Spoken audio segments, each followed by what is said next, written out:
Hello बच्चों, आप सभी का स्वागत है अपनी आज की हिंदी की क्लास में। तो जैसा कि बच्चों आपको पता है कि हम आजकल हिंदी अनिवार्य की जो पीयूष प्रवाह की जो पाठ्य पुस्तक है उसका क्या है अध्ययन कर रहे हैं। तो उसी क्रम में चलते हैं बच्चों, देखते हैं आज मोहनदास करमचंद गांधी के सत्य के प्रयोग आत्मकथा के अंश जो कि आपके पाठ्यक्रम में है उसके बारे में। तो देखते हैं बच्चों, मोहनदास करमचंद गांधी जी के जन्म परिचय और लेखक परिचय के बारे में। देखो बच्चों, मोहनदास करमचंद गांधी का जन्म 2 अक्टूबर 1869 को गुजरात काठियावाड़ के पोरबंदर नामक स्थान पर हुआ था। गांधी भारतीय स्वतंत्रता आंदोलन के प्रमुख नेता थे।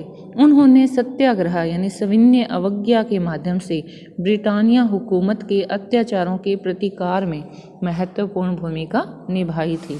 उनके सत्याग्रह की नींव अहिंसा सिद्धांत पर आधारित थी। आज पूरा संसार उन्हें महात्मा गांधी के नाम से जानता है। तो उनका जो स्वतंत्रता आंदोलन में जो योगदान रहा है, जो उन्होंने सत्याग्रह किया था, उसी कारण से आज उन्हें क्या है पूरा जो संसार है वो क्या है महात्मा गांधी के नाम से जानता है। तो नेताजी सुभाष चंद्र बोस ने 6 जुलाई 1944 को रंगून रेडियो से गांधी जी के नाम जारी प्रसारण में उन्हें राष्ट्रपिता कहकर संबोधित किया था। तो अब देखो बच्चों, वो महात्मा गांधी के नाम से तो जाने जाते हैं, लेकिन नेताजी सुभाष चंद्र बोस ने उन्हें क्या है राष्ट्रपिता की उपाधि भी दी थी। कहकर संबोधित करते हुए आज़ाद हिंद फौज के लिए उनका आशीर्वाद और शुभकामनाएं मांगी थी। तो देश में प्रतिवर्ष उनका जन्म दिवस गांधी जयंती और पूरे विश्व में अंतर्राष्ट्रीय अहिंसा दिवस के रूप में मनाया जाता है। उनका निधन क्या है 30 जनवरी 1948 में हुआ था। अब देखते हैं बच्चों पाठ परिचय। तो इस पुस्तक में महात्मा गांधी द्वारा लिखित सत्य के प्रयोग अथवा आत्मकथा के काशीनाथ त्रिवेदी द्वारा अनुदित कुछ अंशों का संकलन है। तो इनकी जो आत्मकथा है सत्य के प्रयोग, उसका अनुवाद किसने किया है? काशीनाथ त्रिवेदी ने। तो वो क्या है आपके पाठ्यक्रम में है। तो पाठ का सभ्य पोशाक में यानी यहाँ पर कुछ छोटे छोटे अंश लिए गए हैं। जो आत्मकथा है उसके कुछ अंश लिए गए हैं जो कि विद्यार्थियों के लिए काफ़ी उपयोगी है। तो यहाँ जो सभ्य पोशाक में अंश जहाँ विद्यार्थियों को छद्म आकर्षणों से परे रहकर विद्यार्थी बनने की सलाह देता है। यानी विद्यार्थी का जो अपने पढ़ने का जो जीवन है, विद्यार्थी जीवन है, उसमें उसे क्या है बाहरी आकर्षणों में ना पढ़कर अपनी पढ़ाई की तरफ ही ध्यान देना चाहिए। और वहीं बलवान से भिड़त में अन्याय से डटकर मुकाबला करने की हिम्मत बनती है। तो दूसरा अंश क्या है बच्चों? बलवान से भिड़त, यानी हमारे जो सामने वाला है चाहे वो जितना मर्जी बलवान है, लेकिन अगर हम अपने सत्य पर अड़ी है तो क्या है हम उससे डटकर मुकाबला करना चाहिए। और आत्मिक शिक्षा हमें संयम और आत्मनिर्माण के लिए प्रेरित करती है। शांति निकेतन अंश में गांधी जी ने भारतीय जीवन मूल्यों से ओतप्रोत संस्कार, सहयोग व समरसता से साक्षात्कार कराया है। तो खादी का जन्म से स्वावलंबन एवं स्वदेशी की महत्ता उजागर की गई है। इस प्रकार गांधी जी की आत्मकथा हमें सात्विक एवं सार्थक जीवन जीने के लिए प्रेरित करती है। तो देखो बच्चों, सबसे पहले सभ्य पोशाक में इसके अंतर्गत हमें गांधी जी क्या कहना चाहते हैं। अन्नाहार पर मेरी श्रद्धा दिन ब दिन बढ़ती गई। श्रद्धा यानी जो आदर भाव है वो क्या है मेरा बढ़ता चला गया। सोल्ट की पुस्तक ने आहार के विषय में अधिक पुस्तकें पढ़ने की मेरी जिज्ञासा को तीव्र बना दिया। यानी सोल्ट की जो पुस्तक लिखी गई है आहार पे यानी जो भोजन के ऊपर पुस्तक लिखी गई है, उसको पढ़ने के बाद मेरी और बहुत सारी पुस्तकें पढ़ने की जो जिज्ञासा थी या जो जानने की इच्छा थी वो बढ़ गई। जितनी पुस्तकें मुझे मिली मैंने खरीद ली और पढ़ डाली। उनमें हार्वर्ड विलियम्स की आहार नीति नामक पुस्तक में अलग अलग युगों के ज्ञानियों, अवतारों और पैगंबरों के आहार का और आहार विषयक उनके विचारों का वर्णन किया गया है। पाइथागोरस, ईसा मसीह इत्यादि को उसने केवल अन्नाहारी सिद्ध करने का प्रयत्न किया है कि व्यक्ति को क्या है अन्न का ही ग्रहण करना चाहिए, यानी शाकाहारी ही होना चाहिए। तो डॉक्टर मिसेस एना किंग्सफर्ड की उत्तम आहार की रीति नामक पुस्तक भी आकर्षक थी। तो यहाँ पर जो महात्मा गांधी जी है उन्होंने कहा है कि अन्नाहार यानी अन्न का आहार यानी अन्न का भोजन करने वाले यानी शाकाहारी भोजन करने के प्रति जो मेरे श्रद्धा भाव है वो प्रतिदिन बढ़ती ही गई। और इसके पीछे कारण क्या था कि उन्होंने अनेक सारी पुस्तक पढ़ी आहार से संबंधित, जिनमें क्या है अच्छी अच्छी बातें थी, जिन्हें पढ़कर उनका ये मत जो है यानी अनाहार का वो क्या है बढ़ने लगा। साथ ही डॉक्टर एलिसन के आरोग्य विषयक लेखों ने भी इसमें अच्छी मदद की। आरोग्य क्या होता है बेटा? स्वस्थ जो रहना होता है। तो उनका विषय क्या था कि अगर आप शुद्ध भोजन खाते हो, शाकाहारी रहते हो, तो वो आपके स्वास्थ्य के लिए भी अच्छा है। वे दवा के बदले केवल आहार के हेरफेर से ही रोगी को निरोग करने की पद्धति का समर्थन करते थे। पद्धति यानी तरीके का, कि अगर आप खाने में थोड़ा सा परिवर्तन करते हैं तो उससे भी क्या है आप बहुत सारे रोगों से बच सकते हैं। डॉक्टर एलिसन स्वयं अन्नाहारी थे और बीमारों को केवल अन्नाहार की सलाह देते थे। इन सब पुस्तकों के अध्ययन का परिणाम यह हुआ कि मेरे जीवन में आहार विषयक प्रयोगों ने महत्व का स्थान प्राप्त कर लिया। तो यहाँ जो महात्मा गांधी जी कहते हैं कि मैंने इन सब पुस्तकों को पढ़ने के बाद में मेरा मत भी यही था कि हमें क्या है अन्न आहार को ही ग्रहण करना चाहिए।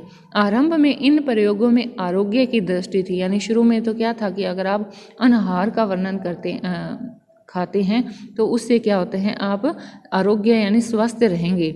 लेकिन बाद में क्या है इसकी धार्मिक दृष्टि भी सर्वोपरि बनी, यानी हमारे धर्म में भी ये लिखा हुआ है कि किसी जीव जंतु को मारना और उसके मांस को खाना वो क्या है पाप के तुल्य माना जाता है। इस बीच मेरे उन मित्रों को भी मेरी चिंता बनी ही रही, यानी मेरे कुछ ऐसे मित्र थे जो मुझे इस तरह से क्या है शाकाहारी के बारे में सोचने और पढ़ते हुए देखते तो उनकी चिंता क्या है और ज़्यादा बढ़ जाती। उन्होंने प्रेमवश यह माना कि अगर मैं मांस नहीं खाऊंगा तो कमज़ोर हो जाऊंगा। यही नहीं बल्कि वे बेवकूफ़ बना रहूँगा, क्योंकि अंग्रेज़ों के समाज में घुल मिल ही न सकूंगा। क्योंकि जिस समय महात्मा गांधी थे उस समय भारत में क्या था अंग्रेज़ों का शासन था और उन्होंने महात्मा गांधी क्या है पढ़ाई के लिए बाहर भी गए थे। तो अगर उन्हें उनके जो दोस्त थे उन्हें ये डर था कि अगर इन्होंने मांसाहारी खाना शुरू नहीं किया तो ये क्या है अंग्रेज़ों के साथ घुल मिल कैसे सकेंगे। वे जानते थे कि अनाहार विषय पुस्तकें पढ़ता रहता हूँ। उन्हें डर लगा कि इन पुस्तकों के पढ़ने से मैं भ्रमित चित्त बन जाऊँगा, प्रयोगों में मेरा जीवन व्यर्थ चला जाएगा और मुझे जो करना है उसे भूल जाऊँगा और पोथी पंडित बन बैठूँगा। यानी मेरे दोस्तों को ये ही डर था कि अगर मैंने इन सब पुस्तकों को पढ़ना नहीं छोड़ा तो मैं क्या है पोथी पंडित बन जाऊँगा। इस विचार से उन्होंने मुझे सुधारने का एक आखिरी प्रयत्न किया। उन्होंने मुझे नाटक दिखाने के लिए न्योता दिया। वहाँ जाने से पहले मुझे उनके साथ होबर्न भोजनालय में भोजन करना था। मेरी दृष्टि से यह गृह एक महल था। विक्टोरिया होटल छोड़ने के बाद ऐसे गृह में जाने का मेरा यह पहला अनुभव था। विक्टोरिया होटल का अनुभव तो निकम्मा था, क्योंकि मानना होगा कि वहाँ मैं बेहोशी की हालत में था। सैकड़ों के बीच में हम दो मित्र एक मेज के सामने बैठे हैं। कहाँ पर? भोजनालय में बैठे हैं। मित्र ने पहली प्लेट मंगाई। वह क्या था? सूप की थी। मैं परेशान हुआ। परेशान क्या हुआ? क्यों? उन्हें ये लगने लगा कि कहीं ये मांसाहारी तो नहीं है। मित्र से क्या पूछता? मैंने तो परोसने वाले को अपने पास बुलाया। मित्र समझ गया और चिढ़कर मुझसे पूछा, क्या है? मैंने धीरे से संकोचपूर्ण कहा कि मैं जानना चाहता हूँ कि इसमें मांस है या नहीं है। ऐसे ग्रह में यह जंगलीपन नहीं चल सकता। तो उसका मित्र कहता है कि तुम ऐसी बातें क्यों कर रहे हो? अगर तुम्हें अब भी यही किचकिच करनी है तो तुम बाहर जाकर किसी छोटे से भोजन गृह में खा लो और बाहर ही मेरी राह देखो। मैं इस प्रस्ताव से खुश होकर उठा। यानी महात्मा गांधी जी तो तैयार बैठे थे कि वो उन्हें कहे कि तुम यहाँ से बाहर जाओ, तो वो क्या खुश होकर उठे और दूसरे भोजनालय की तलाश में निकल पड़े। पास ही एक अन्नहार यानी अन्न का भोजन यानी जहाँ पर शाकाहारी भोजन मिलता है वह था, लेकिन वह क्या है बंद हो चुका था। मुझे समझ न पड़ा कि अब मुझे क्या करना चाहिए, इसलिए मैं भूखा ही रहा। हम नाटक देखने गए। मित्र ने उक्त घटना के बारे में एक भी शब्द मुंह से नहीं निकाला और मेरे पास तो कहने को था ही क्या। लेकिन यह हमारे बीच का अंतिम मित्र युद्ध था। न हमारा संबंध टूटा और न ही उसमें कटुता आई। क्यों? क्योंकि उन दोनों में जो आपसी बहस थी कि शाकाहारी होना चाहिए या मांसाहारी, तो ये जो बात थी ये बातें उनकी क्या है, मित्रता के बीच में नहीं आई। उनके सारे प्रयत्नों के मूल में रहे हुए प्रेम को मैं पहचान सका था। इस कारण विचार और आचार की भिन्नता के रहते हुए भी उनके प्रति मेरा आदर भाव बढ़ गया। कि उन दोनों दोस्तों में क्या थे, विचार नहीं मिलते थे, लेकिन फिर भी एक दूसरे के प्रति क्या था, आदर भाव था। पर मैंने सोचा कि मुझे उनका डर दूर करना चाहिए।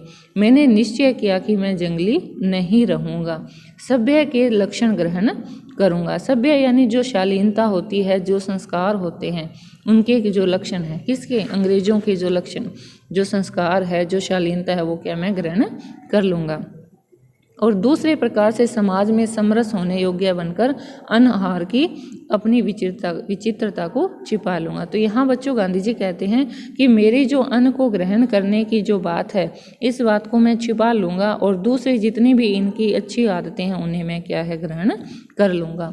मैंने सभ्यता यानी शालीनता या जो संस्कारीपन था सीखने के लिए अपनी सामर्थ्य से परे का और छिछला रास्ता पकड़ा। यानी जो कम गहरा रास्ता था, मैंने वो रास्ता अपनाया। विलायती होने पर भी बम्बई के कटे सीले कपड़े अच्छे अंग्रेज समाज में शोभा न देंगे, इससे मैंने आर्मी और नेवी स्टोर में कपड़े सिलवाए। तो यहाँ गांधी जी ने कहा कि मैं अपने आप में परिवर्तन कर लूँगा, जिससे कि मैं अंग्रेज़ों के जो ये माहौल है उसमें रहने लायक लगूँ और मेरे दोस्तों को क्या है, मैं गवार नहीं लगूँ। इसलिए जो बम्बई से कपड़े सिलवाए थे उन्हें छोड़कर मैंने कहाँ से कपड़े बनवाए, आर्मी और नेवी स्टोर से।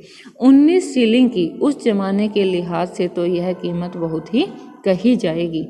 चिमनी टोपी सिर पर पहनी, इतने से संतोष न हुआ तो बॉन्ड स्ट्रीट में जहाँ शौकीन लोगों के कपड़े सिलते थे, 10 पौंड पर बत्ती रखकर शाम की पोशाक सिलवाई।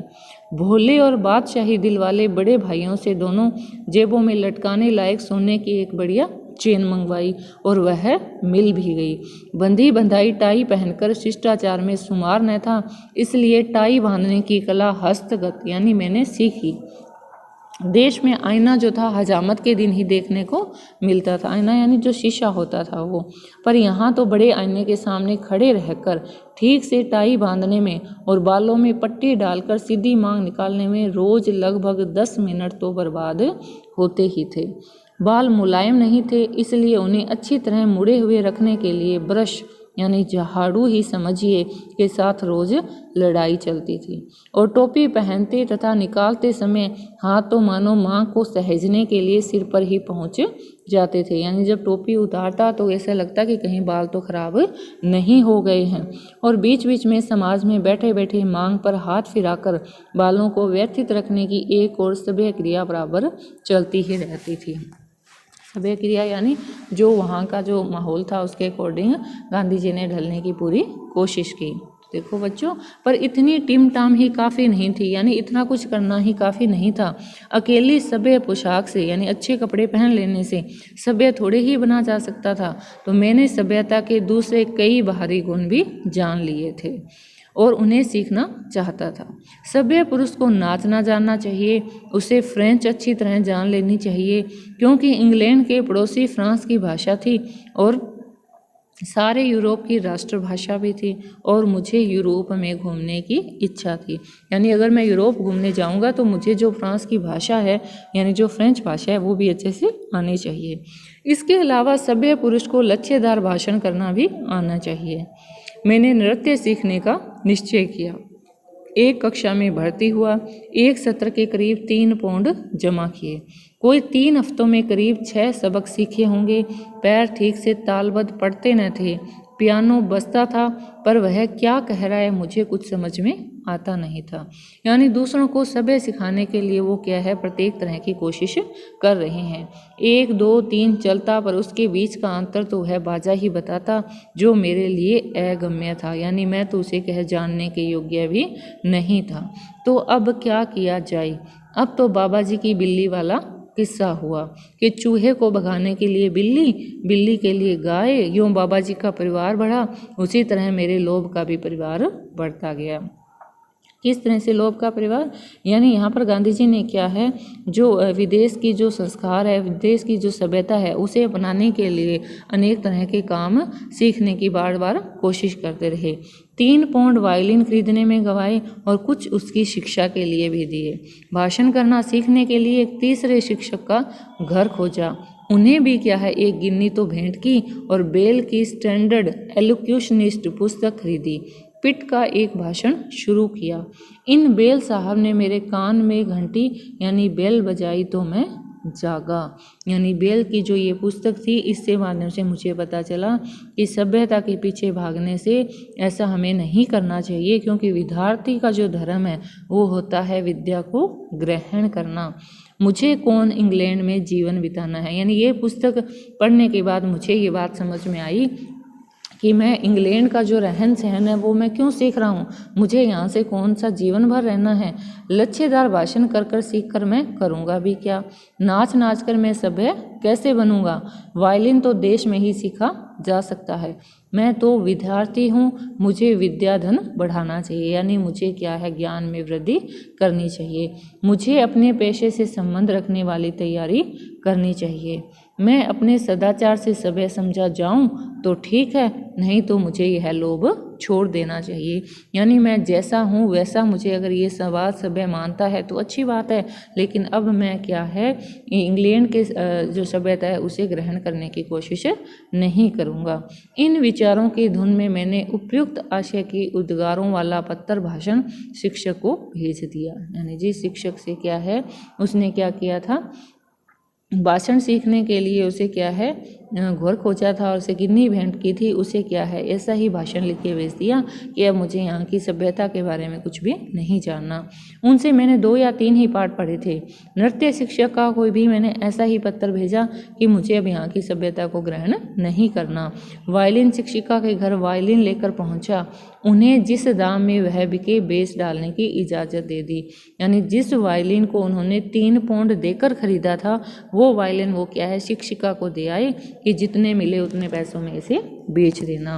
उनके साथ कुछ मित्रता का सा संबंध हो गया था। इस कारण मैंने उनसे अपनी मोह की चर्चा की। नाच आदि के जंजाल में से निकल जाने की मेरी बात उन्हें पसंद आई। सभ्य बनने की मेरी यह सनक जो थी, यानी जो धुन थी, ये कितने महीने चली थी बच्चों, 3 महीने चली थी। और पोशाक की टिम टाम तो बरसों चली, पर अब मैं विद्यार्थी बना। यानी पोशाक तो क्या है, मैंने बरसों तक वहाँ की पहनी, लेकिन अब जो मेरी समझ में आ गया था कि मेरा जो विद्यार्थी जीवन है, जो इसका धर्म क्या है, विद्या को ही ग्रहण करना है। मुझे क्या है, सादा जीवन जीना है और अच्छे से ही विद्या को ग्रहण करना है। जो भौतिक आकर्षण या यूँ कह लो कि जो बाहरी आकर्षण है, उन सब से दूर रहकर मुझे किस पर ध्यान देना है, विद्या पे ही ध्यान देना चाहिए। तो बच्चों, ये पाठ आपके लिए इसलिए उपयोगी है कि आपका भी क्या है, अब विद्यार्थी जीवन चल रहा है, तो आप अपने चारों तरफ के जो माहौल है उनसे आकर्षित न होने की बजाय आपका ध्यान किस में होना चाहिए, अपनी पुस्तकों में होना चाहिए। क्यों? क्योंकि आपका जो अब का समय है, ये क्या है, विद्या को ग्रहण करने वाला है। ये समय निकल जाने के बाद आपके लिए विद्या को ग्रहण करना क्या है, बहुत ही मुश्किल हो जाएगा। इसलिए जो बाहरी आकर्षण जितने भी है, उन सब को त्याग कर सादा और साधारण और सिंपल जीवन जिएं और क्या है, अपने विद्या की जो है उसे क्या है, ज्ञान में वृद्धि करने के लिए क्या है, पुस्तकों का अध्ययन करें। तो बच्चों, अब दूसरा देखते हैं अंश कि बलवान से भिड़ंत। अब एशियाई अधिकारियों की ओर लौटें। एशियाई अधिकारियों का बड़े से बड़ा थाना जोहानिसबर्ग में था। मैं यह देख रहा था कि उस थाने में हिंदुस्तानी, चीनी आदि का रक्षण नहीं बल्कि भक्षण होता था। यानी उन लोगों का क्या है, अहित होता था। मेरे पास रोज शिकायतें आती, हकदार दाखिल नहीं हो सकते और बिना हक वाले 100 पाउंड देकर चले आ रहे थे। यानी जो अधिकार रखते थे प्रवेश होने का, वो तो क्या है, प्रवेश हो नहीं सकते थे, लेकिन लोग क्या है, 100 पाउंड देकर चले आते। इसका इलाज आप नहीं करेंगे तो और कौन करेगा। मेरी भी यही भावना थी कि यदि यह षड्यंत्र दूर न हो तो मेरा ट्रांसवाल में बसना व्यर्थ माना जाएगा। मैं प्रमाण जुटाने लगा। जब मेरे पास प्रमाणों का अच्छा सा संग्रह हो गया तो मैं पुलिस कमिश्नर के पास पहुंचा।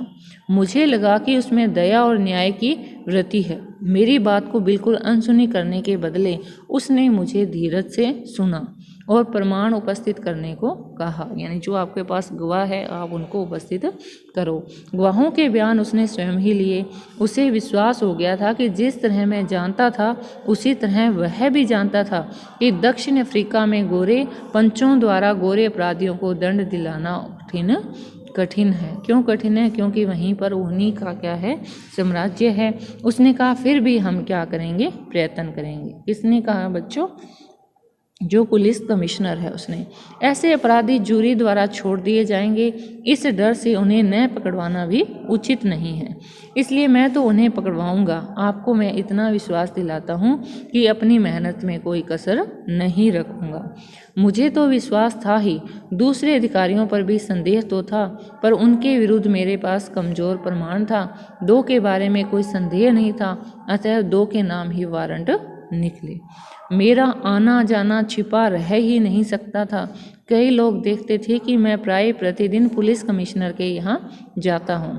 इन 2 अधिकारियों के छोटे बड़े तो थे ही, जासूस तो है ही, वे मेरे दफ्तर पर निगरानी रखते थे और मेरे आने जाने की खबरें उन अधिकारियों को देते थे।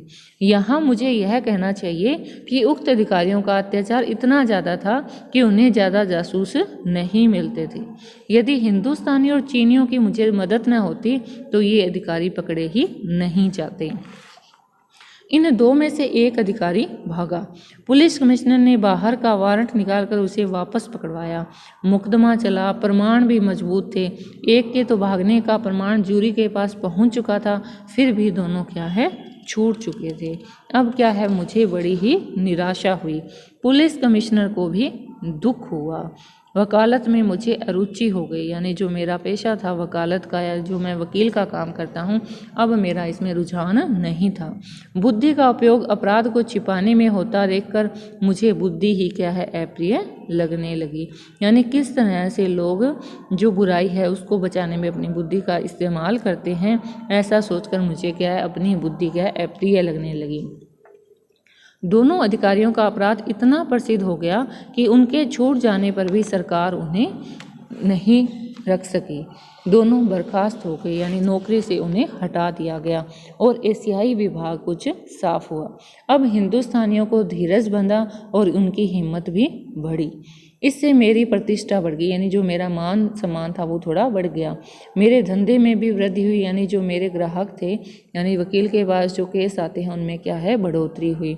हिंदुस्तानी समाज के जो सैकड़ों पौंड हर महीने रिश्वत में जाते थे उनमें बहुत कुछ बचत हुई। यह तो नहीं कहा जा सकता कि पूरी रकम बच गई, क्यों, पूरे सब लोगों को सुधारना तो क्या है, आसान नहीं होता।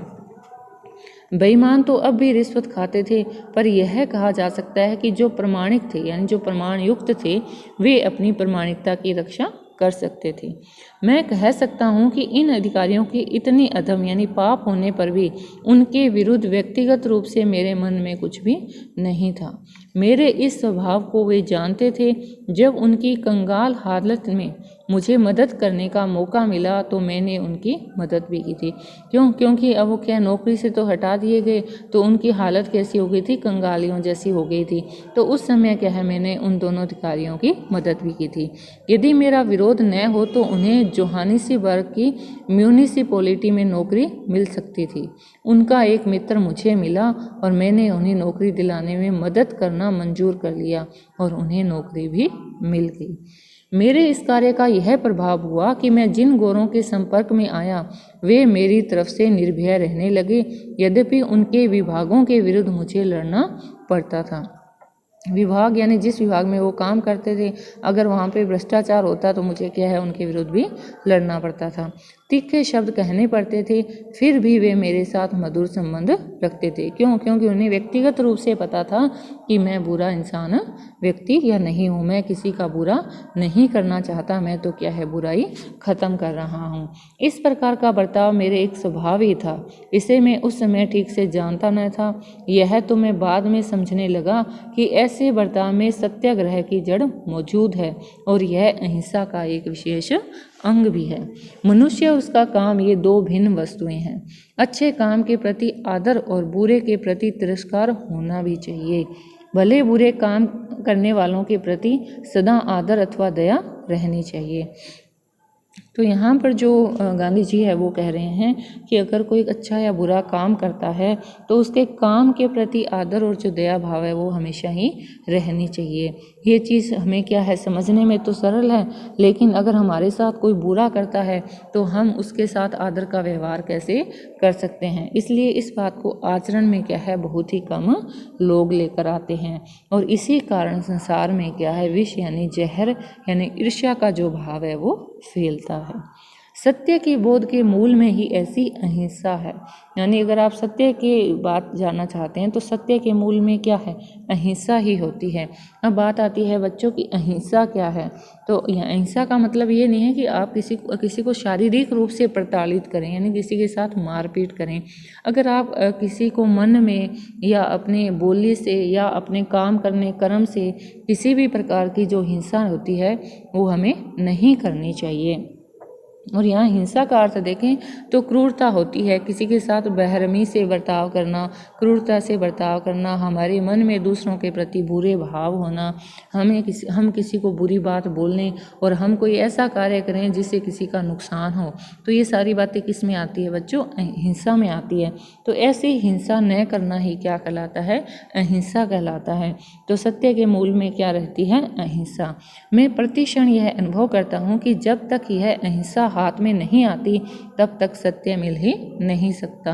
व्यवस्था या पद्धति के विरुद्ध झगड़ना शोभा देता है, पर व्यवस्थापक को विरुद्ध झगड़ना करना तो अपने विरुद्ध झगड़ने के समान होता है, क्योंकि हम सब एक ही कुंची से रचे हुए हैं।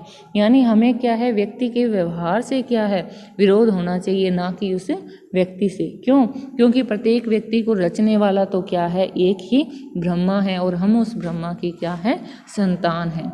व्यवस्थापक में अनंत शक्तियाँ निहित है।